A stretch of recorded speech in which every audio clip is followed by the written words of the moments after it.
The movie opens in Buffalo. Dan excels at car sales because he understands customer motivation, earning the title of Salesman of the Month once again. His colleague Hal makes a flamboyant entrance to the dealership, driving as though he believes cars, and by extension, women, prefer speed. Cars like chicks, Jorge. They want to go fast. However, the rest of the staff considers him odd. Dan leaves work early, eager to celebrate his anniversary, clearly cherishing his family life in their tranquil suburban neighborhood. They have 3 children, Nina, Kyle, and Max. Nina plans to follow her boyfriend to Iowa and switch her college major, abandoning her journalistic aspirations, much to her parents' disapproval. Kyle, struggling to communicate with his father, can barely say and chooses to visit his friend Samir instead, after Dan discourages his gaming habit. Where are you going? Samir's? Again? You made me quit gaming so I'd make friends. I made you quit gaming because blowing people's heads off 24/7 isn't exactly healthy. You know, you're meant to be babysitting tonight. It's our anniversary. An argument breaks out between Nina and Kyle over who will babysit Max during their parents' anniversary.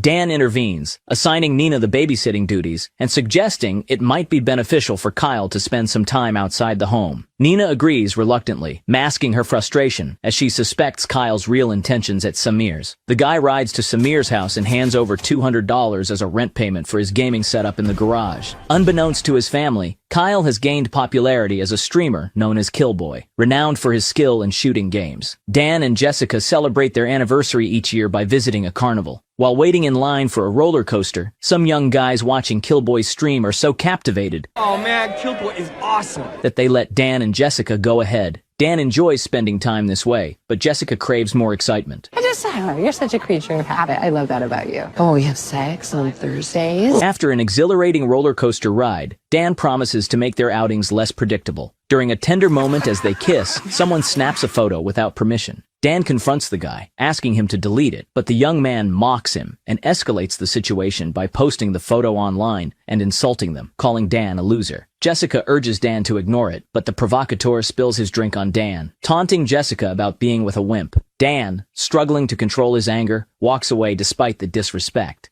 On their way home, Jessica assures Dan she didn't want him to confront the bully, knowing his strong aversion to violence. Yet, she feels secretly disappointed in him. At home, Dan reflects on the incident. He expertly changes his son's diaper and then goes to bed to find Jessica already asleep. Oh, anniversary sex. I'm awake. He mutters that he should have kicked that guy's ass, which makes Jessica laugh. Totally could have taken him, honey. Seeing her husband's disappointment, she apologizes for her reaction. The next day, Jessica vents her frustrations at a kickboxing class, where she strikes up a conversation with a woman named Gwen. While punching the heavy bag, she confides her troubles about their teenage daughter. Gwen reveals she is visiting Buffalo to see her ex. An accidental punch from Jessica lands squarely on Gwen's face, leading to an unexpected bond over smoothies. Jessica opens up about feeling trapped and frustrated with Dan's contentment with their mundane life. She reminisces about her earlier desires to travel and see the world. My husband, he's just so content being here. In Buffalo? Gwen, who turns out to be a travel agent, has to catch a flight, but leaves her business card with Jessica, offering a potential escape. While shopping with Max, Dan notices a suspicious man watching him. Reacting swiftly when the man lunges at him, Dan pleads to put his baby down first. Really? So, at least let me put my kid down. But the thug is unyielding. Even with Max in tow, Dan deftly neutralizes the assailant, surprising the onlookers. Driving home, Dan navigates the streets like another famous TV family man, drawing curious glances from his neighbors, who sense a change in him. At home, Dan uncovers a secret compartment filled with guns, outdated passports, and stacks of cash. Alarmed, he contacts Augie, a former associate, to arrange new identities for his family, revealing they are in danger. Augie informs Dan that his old boss McCaffrey has been scouring the earth for him. Fearing the photo posted online may have compromised his location, Dan offers $500,000 for new IDs and sets a meeting in Las Vegas in 3 days. Meet me in Vegas in 3 days. Vegas? Why Vegas? I can't tell my wife I'm taking on vacation to Tempe, Arizona. Vegas I can sell. You haven't told them? Are you mental? Augie is shocked that his family doesn't know Dan was a professional assassin and urges him to tell his family the truth. Otherwise, it will be extremely difficult to run from McCaffrey's mercenaries with the family who has no idea what's happening. Hastily, Dan packs his family's belongings. In a rush, Dan heads to his children's school and interrupts an editorial meeting to ask for Nina. A A classmate informs him that she hasn't been the editor for 3 months, likely due to her boyfriend's influence. He offers her $50 for Nina's location. I'm a journalist. I don't give people up. 100. Try under the bleachers. That's what I thought. He finds Nina beneath the bleachers. Your dad's hot. Okay, Kelly, that's gross. Disappointed, he expresses his frustration over her abandoning her dreams of journalism. How could you do that? You work so hard to become editor. You don't even read my stuff. Of course I do. I always do. Yeah, bullshit. However, there's no time to dwell. They must pick up her brother from the chess club, where Dan is further dismayed to learn Kyle has also quit. They drive to Samir's house, where Dan discovers Kyle has been paying to stream in the garage. Dan informs his children that they are heading to Las Vegas and instructs them to show nothing but excitement about the trip to Jessica, or he'll reveal they've been lying all the time. At Jessica's workplace, Dan persuades her to embark on the spontaneous trip she's been craving. Confused about the sudden urgency, Jessica is initially hesitant, but Dan's insistence and salesmanship win her over. Who are you? I don't even recognize you. Oh, you're gonna love him. He's crazy and bad. Ooh, are you sure it's not Tuesday? Impressed by this new side of Dan, she agrees excitedly. As they prepare to leave, Dan spots a black SUV parking outside the hospital and urges Jessica to leave immediately. As they exit the parking lot, McCaffrey's men appear. As the bus passes through, Dan skillfully evades the pursuers, weaving stories to explain his abrupt driving. Despite a close chase, he continues to evade their pursuers, all while keeping his family oblivious to the danger.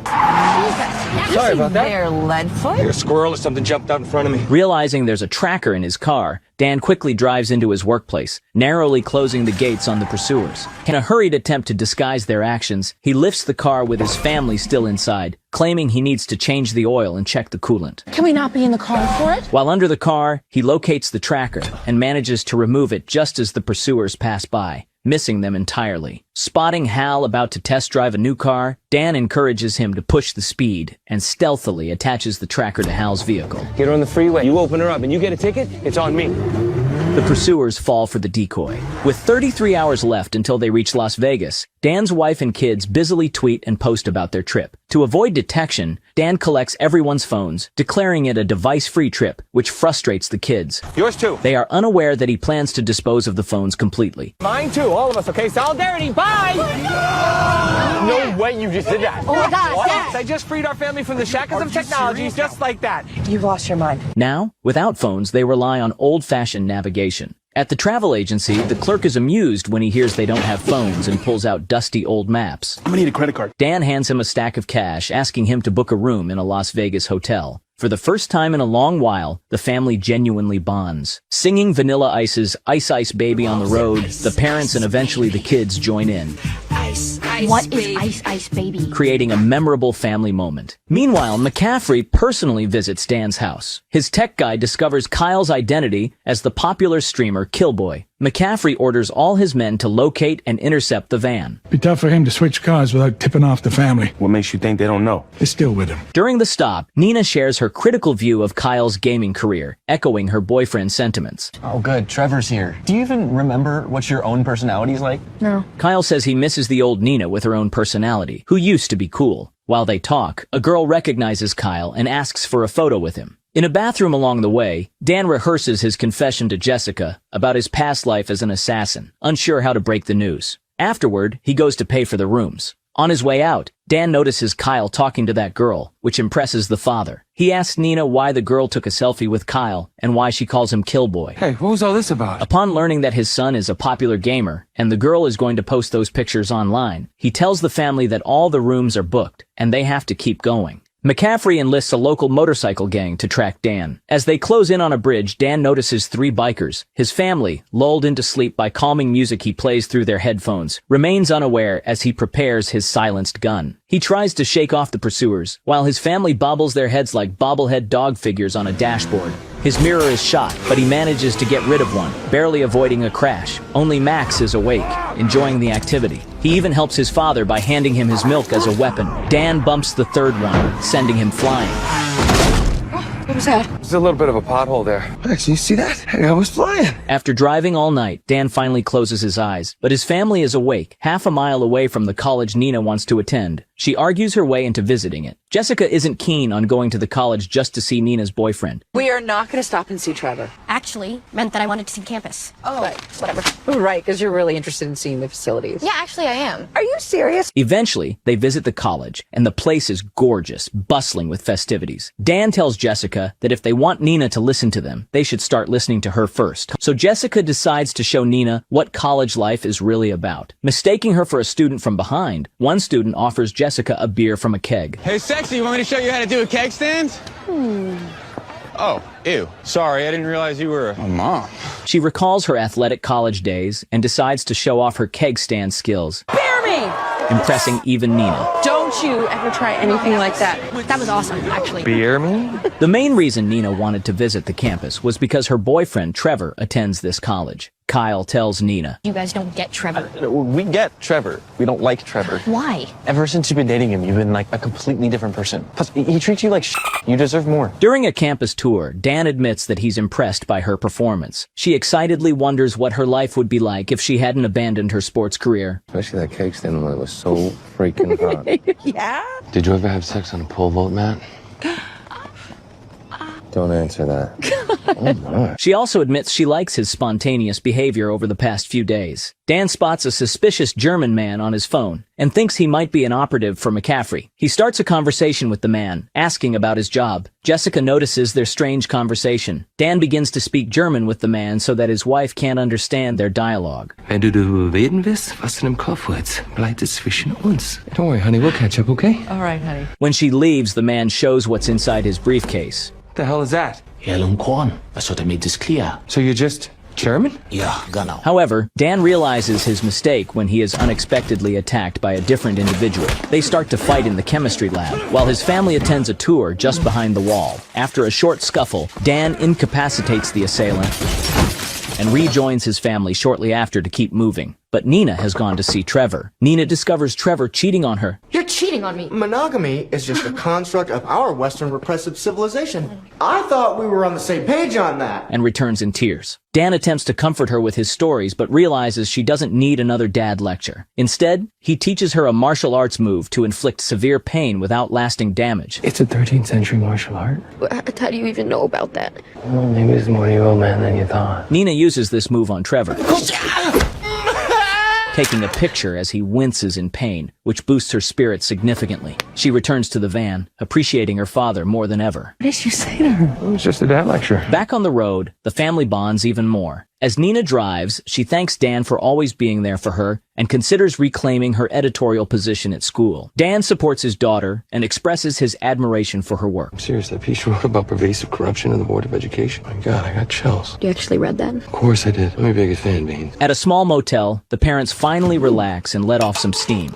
Wait, it's not Thursday. Jessica is enamored with the spontaneous side of Dan, feeling a difference in him. She suspects he was always like this before they met, and that he changed because of her. Dan reassures her that he changed because he didn't like who he was back then. The next morning, Dan calls up Augie, who is on his way to deliver the new identities to Dan and his family. The only problem is that he hasn't told them yet. You know, they might think that something's up when they have to change their name and leave the country. What are you waiting for? And Augie is freaked out upon learning that. He then sneakily returns the phone he stole and tries to prepare himself for the conversation. Kyle joins him, and they finally talk about him being a streamer. It's something he's good at, like pro-level good. He tries to explain to Dan how important it is to him. I know you think it's all just a waste of time, but it takes brains and reflexes. The Air Force recruits gamers. Yeah, maybe that's what I'm afraid of. He wants to prove it over a game of laser tag with Dan. Kyle proposes a bet. If he wins, he gets to start gaming again. If he loses, they will play ball in the backyard for 6 months. They agree on the first to 3 tags wins. This should be a breeze for Dan, being an ex-assassin and all. He gets the first and second tags. How are you doing this?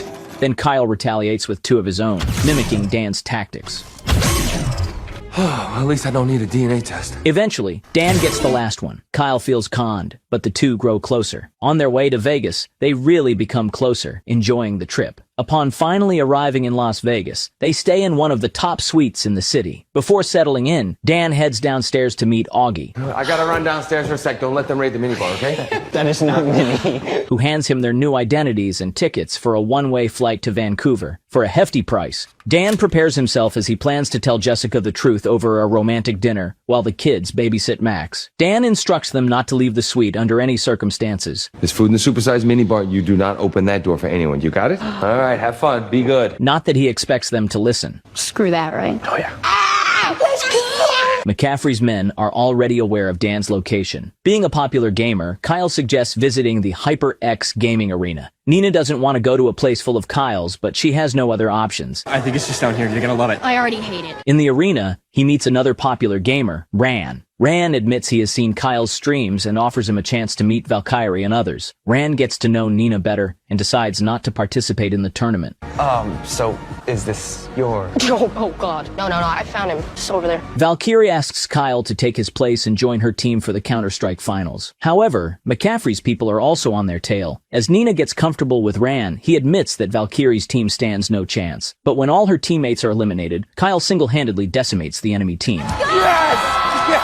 Dan tries to tell Jessica the truth in a French restaurant, but is interrupted constantly. He starts reprimanding the waiter in French for the interruptions. What I was saying. Voulez-vous de poivre? Je ne veux pas de poivre. Je veux être seul avec mes femmes. Oh, I don't actually speak French. They just teach us enough to sound fancy. Putain. Jessica is astonished that her husband knows 2 foreign languages, something she was unaware of before. Lacking the courage to reveal the truth about his past life, he begins to explain it in French. Not understanding the meaning, Jessica finds his speech very melodic and sexy. He decides to postpone his confession a bit longer and go gambling with Jess. After a while, he decides to check up on the kids, but his call goes unanswered, so they head back upstairs. At the suite, Jessica is momentarily deceived by dummies set up to look like the kids sleeping, setting Dan's mind at ease. Jessica goes to freshen up while an ominous silhouette appears in the background. She sets up a romantic atmosphere with music and love mist. Love mist. Jess. Thanks to the mist, Dan notices laser sights and dodges the bullets. He grabs a bottle of Flecha Azul tequila, where Mark Wahlberg is the biggest investor. Flecha Azul, fool. I told you. Throws the bottle. Flecha Azul, fool. I told you. And shoots it, setting the assailants on fire and neutralizing them. However, Jessica is taken hostage. Dan puts down his gun, but subtly grabs a knife. When the assailant calls Dan by the name Sean, the grim reality hits Jessica. The assailant starts talking about his plans. And then I'm gonna have my associate at HyperX kill your kids. Dan neutralizes him as well, but the shock causes Jessica to vomit. Oh, that's normal, honey. Everybody barfs the first time. She then runs to the kids but finds the dummies. Remembering the assailant's mention of HyperX, she knows where to find them. Shut up! I don't want to hear it. I don't even want to look at you. I just want to find my kids. They don't have their goddamn phones because you threw them away! At the gaming arena, just as Kyle ends his game with 30 kills, Dan and Jessica arrive and pick them up. Dan finally reveals the truth. Because my former coworkers are trying to kill us. From Planet Car Deals. I'm not kidding around. Ask Max. Before I met your mom, I was a covert assassin. I escaped that life, and now they found us. That you are like the biggest wimp on the planet. However, the kids don't believe it until they are shot at. Taking cover behind a car, Dan neutralizes the mercenaries. Now it's Kyle's turn to vomit. Oh, it's okay, honey. Everyone barfs the first time. In the aftermath, as they take cover, Dan discloses the full extent of his past, including his role as one of McCaffrey's mercenaries responsible for 43 deaths. Kyle calls Dan a hypocrite because he banned him from gaming due to fake violence, yet he's an assassin. They now understand why Dan never wanted to leave the city and is so against social media. He hands them their new identities. Nina is now Molly Anderson. Molly Anderson. At least you got a real name. I'm Van. I'm a vehicle. After 18 years of lies, the family refuses to accept him. Jessica decides to leave him and will take responsibility for the kids. There's a stranger named Sean.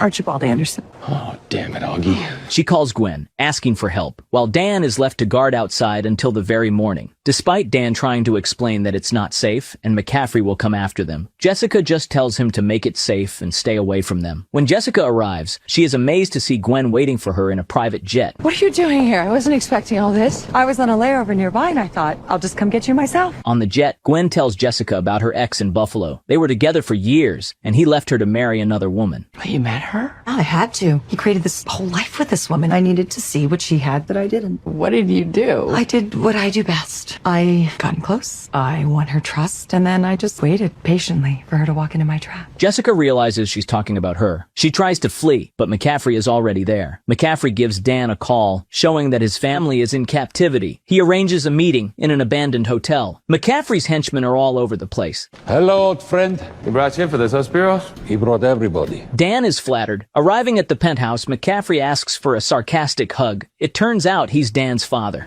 I'm sorry, what? I'm your grandfather, Kyle. Oh my God, we're British. McCaffrey wanted Dan dead because he abandoned him, but for the past few days, Dan has wasted every man McCaffrey sent after him, so he felt pride in his son. And now, McCaffrey wants him back. If Dan comes back to work for him, he will let his family go, but on one condition: he'll never see his family again. But no contact. Can't have you going soft on me again. And if he refuses, his family dies. With no other option, Dan agrees to do it. McCaffrey orders his henchmen to escort the family to the airport. Suddenly, the kids' morals kick in. They want Jessica to protect Dan. Kyle childishly pushes elevator buttons. While the kids try to persuade their mother that they can't abandon Dan, Jessica starts changing Max's diaper and stuffs it in the bad guy's face, throwing him off to his death. They will go get their dad back. While McCaffrey goes to make some arrangements, Gwen uses her feminine wiles to seduce Dan back into loving her, ignoring the tech guy. She's aware of Dan's tactics. The family is there to rescue him. As he puts Gwen to sleep, the tech guy is taken captive. Dan apologizes for keeping secrets from Jessica and promises to always tell her the truth. When was I going to tell you? On our first date? Our second? When you were pregnant with Nina, or by our fourth? What?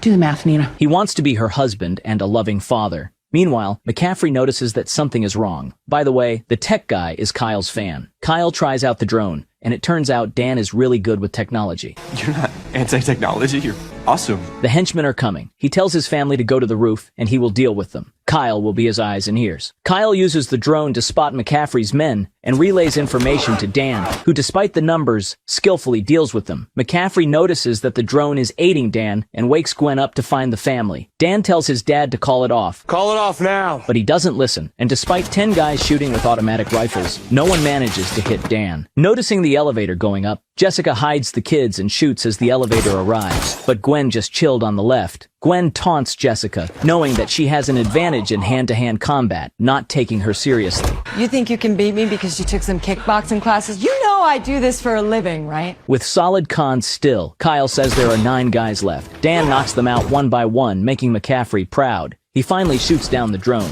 Meanwhile, in the prolonged catfight, Gwen comes out victorious, burying Jessica under a pile of rubble. McCaffrey knocks Dan down and has a clear shot at him, but he has to yap about how family has made him weak. Meanwhile, Gwen corners the kids, and that gives Jessica the strength to lift up the debris, but she is still thrown around like a sack of potatoes. Dan manages to remove the bullets from McCaffrey's gun, so they resort to hand-to-hand combat. Being an ex-decathlete, Jessica picks up a bamboo stick and attempts an athletic jump, but fails miserably. Gwen thinks it's funny when Jessica tries again, but this time, Jessica throws it like a spear. There's 9 other events, bitch! McCaffrey beats Dan in the fight and grabs a gun to finish him off. But then the family comes in, and Nina tells McCaffrey that she's happy to find her grandpa and suggests they could become a normal family. When I look at you, I don't just see a cold-blooded killer. I see my grandpa. If you think this little speech is going to win me over, Honestly, I was just hoping it would buy him enough time to do this. This distraction gives Dan a chance to act. The family reunites and the police arrive. 6 months later, Nina becomes a famous journalist by making a report about McCaffrey's assassin group. Dan starts a company teaching security guards and hires Augie. Jessica becomes a coach, and Kyle continues making videos online. The family gets ready for a big trip, packing up an RV to take Nina to Stanford. In line with their new tradition, they give up their phones.